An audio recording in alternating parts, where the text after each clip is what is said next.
Welcome to Cornerstone Coaching, where we're offering content for building your business. This episode is Danielle Womack sharing on sales and marketing plan strategies.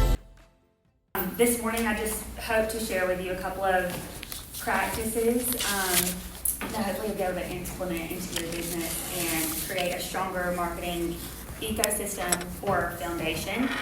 We're going to go through a couple of things. If you have a question, like she had said, you can write down on your index card, or you could also just flag at me and I will answer your question at any point. I've been told that I do speak a lot of marketing speak. I live and breathe it. Between Jesus and marketing, I pretty much don't do anything else other than my kids. So I thought that I would start off by, introducing my topic, which is earn your trust, market your offer, win the sale, and own your market. Because essentially that's what you want to do in business, right? You want to have a place that is just yours and continue to grow and scale what you have already grown.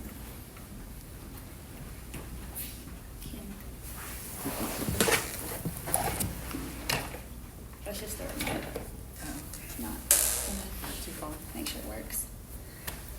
So I thought I would start off by putting together a couple of points on, my question always is when someone comes up, not just to read through their bio, but to really put together why you should care what I have to say to you.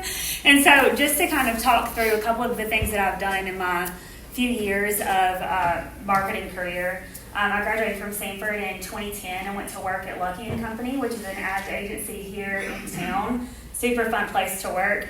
I had to pay a lot of Stanford student loans back, and so I had to leave the fun marketing agency, went to work for a bank. And at the bank, that was my very first milestone where I helped take out, it was BBVA. Did any BBVA or BBVA Compass people in the house? No? Okay. Well, it was a very fun place to work, Spanish-owned company, so it was just culturally different than everything I had learned and how to work at my first, locally grown Birmingham business here in Birmingham. So that was really fun. It was a global bank, but we implemented, a mobile banking app and grew it to the best mobile banking app in the United States for 5 years in a row. So 250 to 400% growth achieved there I know many of you are probably familiar with Highlands, Church of the Highlands, and Highlands College. I helped take the Highlands College campus from the Greystone building to what it is today, the beautiful building on Highway 280. And Max Out actually put their attendance on a waiting list in just 3 years' time. And that's really where I got my love for what I'm doing now, which is the full immersion into businesses where I just go into a business and I'm with them for, anywhere from 12 months to 36 months, just helping grow their marketing infrastructure, which is why I want to talk to you this morning about the different facets of marketing and why it does take so long to stand up a really great marketing program that will just continue to feed your business and feed your customer life cycle full circle. So one of the biggest things that marketing can do for you is growing your customer satisfaction to things like 99.8%.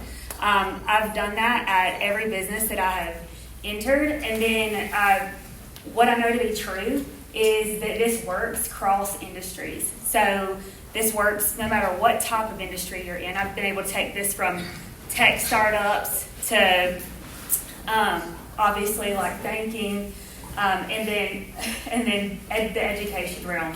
So the way that I've done that is by honing in on buyer psychology and funnel alignment, implementing the Agile methodology. Is anyone in here familiar with Agile? Yes, love it.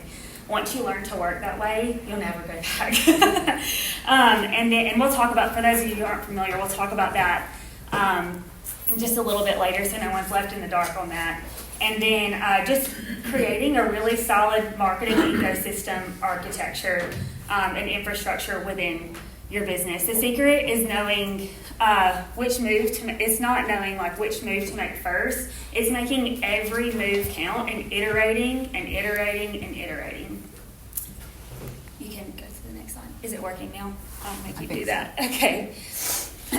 I personally believe that business is a calling, and marketing is the foundation that brings that calling to life. So for all of you in the room and all of your hearts for exactly what you're doing, marketing isn't just creative. It's not just your next social post. It's where your strategies and your systems are an expression of the work that you did and how it can touch other people in the marketplace to come into your business. And I know I'm not telling any of you anything you don't know in saying that, but many times when we think of marketing, we just think about the next thing that it's going to do for us, how many leads it's generating, and we need to really be focused on what the story it is that it's telling people, and how that bleeds, or how that brings, how that story brings people into our business, and then how that pulls into our full ecosystem and flywheel for marketing.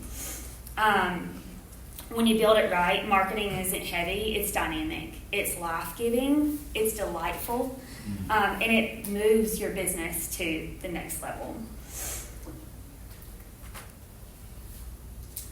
So whenever I come into a business, the first thing that I do is I audit and I analyze the business. So I put together a list here of the critical areas that you need to pay attention to in order to have a holistic marketing ecosystem and program. So every touch point, it either builds or it breaks your business. And I don't know how many of you know the rule of first impressions, but every time, so the rule is that when you make a first, it takes 8 impressions to reverse a bad first impression. So in marketing your business, you should think of it the same way. One piece of marketing that deters a customer, or an interaction that deters them, you have to basically start over and make 8 more positive, good first impressions in order to move that person to the next step of the funnel or the flywheel in your business. And we'll talk a little bit more about the funnel and flywheel as well, so that's really clear. So when we break down this local online listings, brand awareness and authority, SEO and AEO, advertising effectiveness, reputation and reviews, which is, I would argue, probably the heaviest and key part of this funnel, social media strategy, website performance, and then your e-commerce potential, it funnels out into brand identity, lead generators, messaging, so your messaging, your positioning, not only of your offers, but of your brand itself, sales, ads, social proof, which is the biggest part of the reputation and awareness we were just talking about, and then website, and then agile and sprints. So the agile and sprints, this is that agile methodology that we'll talk about in just a moment. But it's basically your ability to keep motivation and freshness in your engine. So when you look at the marketing ecosystem and the funnel, really the argument has been for many years on is it a flywheel or is it a funnel? Are you all familiar with what I'm talking about? The marketers in the room know exactly what I'm talking about. But it's sales versus marketing. So is marketing winning or is sales winning? Is marketing will say, I'm sending you all these leads. Sales is like, I'm not getting enough leads. We need better ads, or we need better emails, or we need a better event. And really it's both. So there's 6 stages of adoption and advocacy. You've got, and I'm sorry, I don't mean to just look this way. This is just my better eye. So we've got awareness. Your customers go from awareness to authority to engaging in education to conversion to becoming a loyal customer. And then your loyal customer refers people, and the referrals go back into the top of the funnel. Right, so here you've got your sales-driven funnel, your marketing and sales that are like highly touching people and bringing people in. And then they go into this flywheel, and I'll tell you why it's a flywheel. It is because in today's day and age, we all have these little devices with us that that we're constantly interacting with and touching. I want someone to tell me how many touches it takes on average to convert a customer in today's day and age. This is average. It can be more, it can be less, but how many touches does it take? 21. 12, 21. Any other guesses? 11. Higher. Someone give me a higher number. 52. Great guess. I heard, what'd you say? 52. 52? It takes 80 touches on average to convert a customer. Now you think about that. That's interacting with people on Facebook, on Instagram, and this is not a plug for just, hiring a marketer. But it's true data that I have to argue almost every day. But it's on average 80 touches, and in that, take it to the rule of first impressions. Every time that you make a bad impression, or you're too abrasive in your communication, or you send them to a landing page that doesn't link right, or the landing page doesn't load because it's got a bad connection, you have to start over. Well, sorry, not start over, but you have to go back 8 steps. So sometimes you're looking at 120, 150 touches before connecting someone. And in businesses that have a long life cycle, I don't know any of you in here that currently I'm working in the government space, and talk about a long life cycle. That's they're like 3 years to close a customer. I'm like, that's lovely. The point is that rushing the conversion without building the authority is the most expensive shortcut in business. Every skip stage costs you a buyer. So skipping any of these stages, I always tell my business leaders, when people try to go from awareness to conversion too quickly, it's like asking someone to marry you on the first date. It's wildly inappropriate. They're also going to think you're a weirdo, and they're not going to come back to the table. They're going to ghost you. So in thinking about marketing that way, that's why it's just so important for your business. And this is the reason I do the deep immersive work with businesses the way that I do it, is because it's different for every buyer type within your particular business. It's different for your customer life cycle, for your unique product, and it varies based on your messaging alone. Like, for example, anyone in this room, for Christian business owners, buying from other Christian business owners, you're going to shortcut the sale because you have aligned values, aligned priorities, and a commonality in knowing one another, being in the same circle. So you get to jump,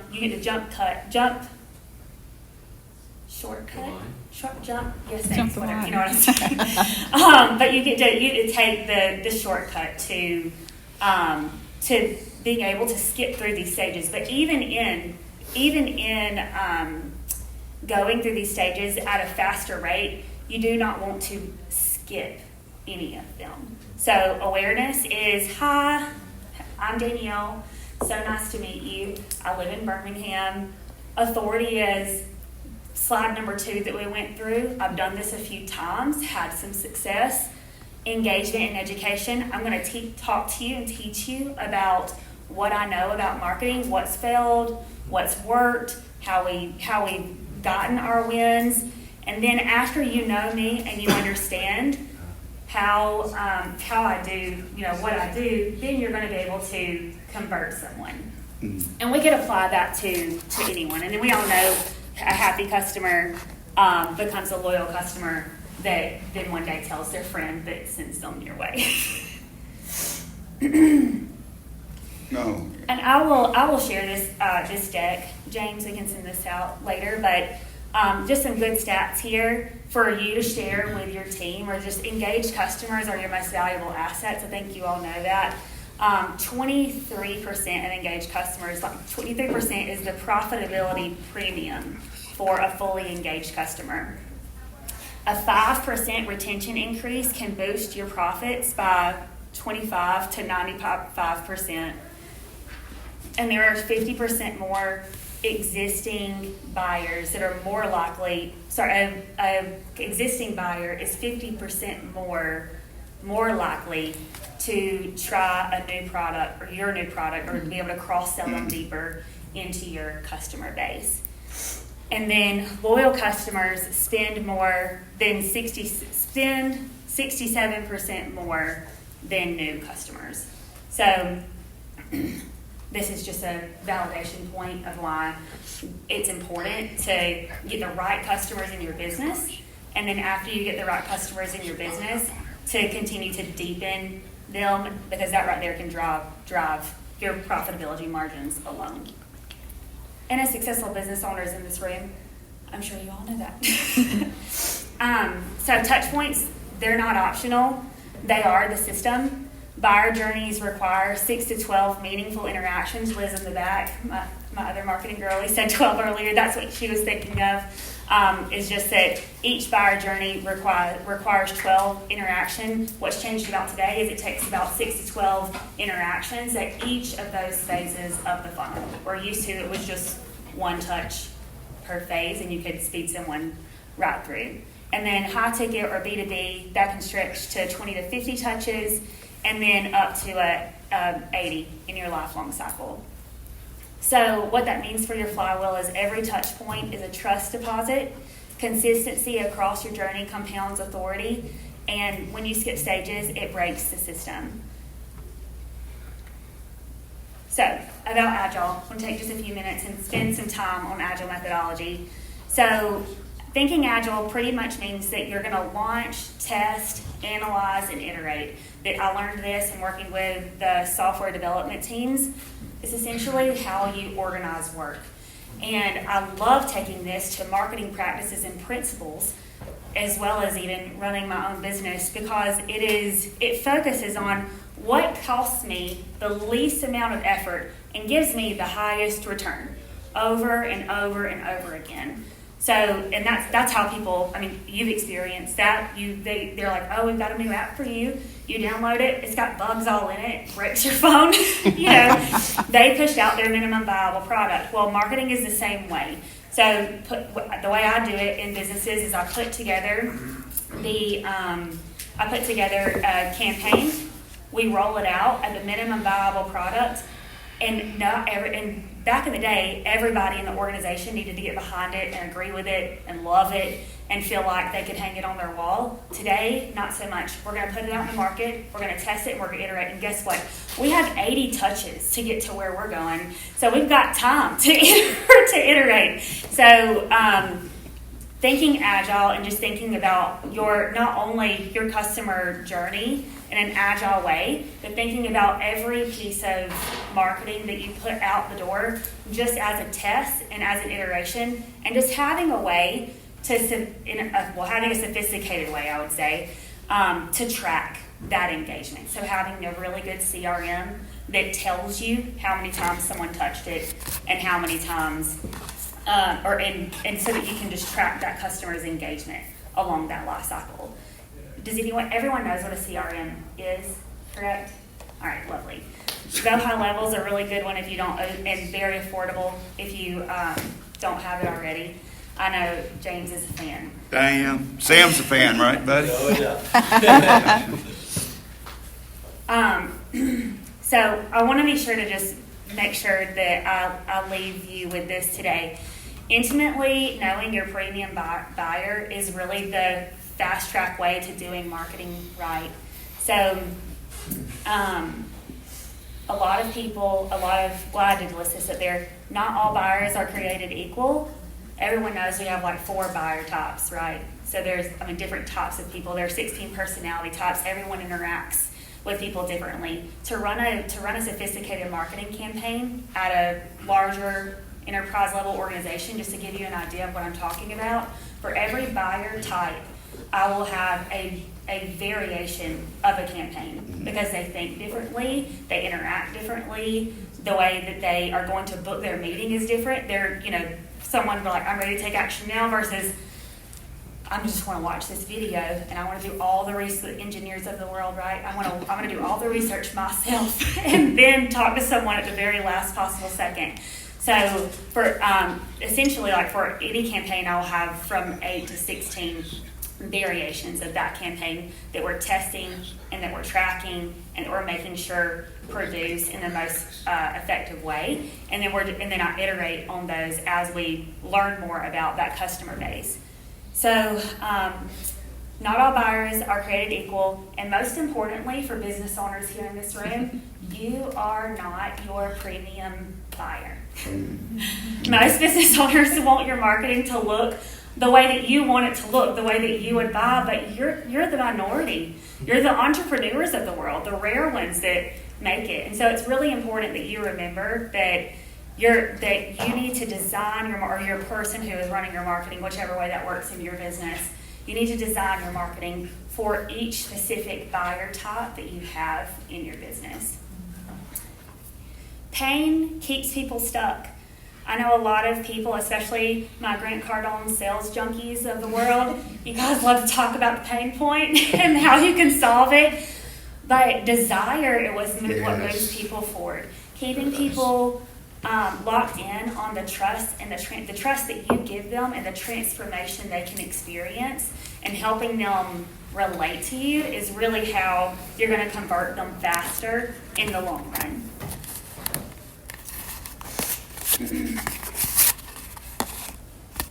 And then I'll just leave you with authority and authenticity are what convert. So optimizing for reaction and optimizing for buyer readiness. So we're not chasing likes or shares or comments. We're measuring interactions. We're measuring effectiveness. We're measuring call to action click-throughs these days. And we're focused on 80 solid touch points. So we're taking our buyers on little dates. I like it. And then they're going to marry us, and then we're going to live happily ever after. And then, just not to forget that, you must have an ecosystem. So you must have a place where you can track this information, where you can track your buyers, and where you can be sure that you can iterate on the processes so that you can essentially scale your business and delegate that responsibility to someone else and give them proven, metrics in order to do so as well. But I appreciate your time today. Thank you so much, James, for having me.